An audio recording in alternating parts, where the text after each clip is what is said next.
She was walking down the hall with nothing but her car keys, lunchbox, and jacket in hand. I checked my phone, and it read 3:15 p.m., which was exactly the contract time. I peered across the hallway to this teacher with warm admiration. Since my first week of teaching, this teacher always left at contract time without anything in her hands.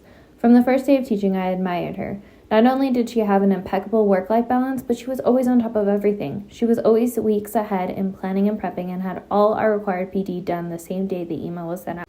Not only that, but the way she ran her classroom with such warmth and respect had me question everything I had learned so far about good classroom management. How does she do it? I thought to myself. At this exact moment, the other kindergarten teacher came out of her room and watched this teacher walk down the hall to leave for the day. Wow, must be nice. Clearly she doesn't care about her students like we do, she said with a hint of annoyance in her voice. And there it was. That was the exact moment that I learned that to be liked and deemed a good teacher in today's world, you had to work hard. By December 2018, I was completely burned out. I was numb emotionally, physically, and mentally. I remember waking up on break in tears because I was so exhausted, I felt like I couldn't get out of bed.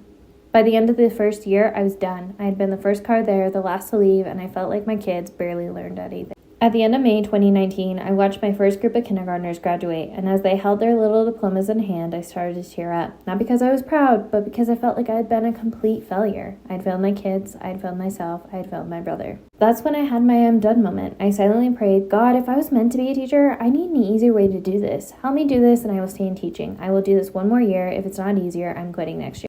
And I'm happy to say God heard me. Follow for part 2.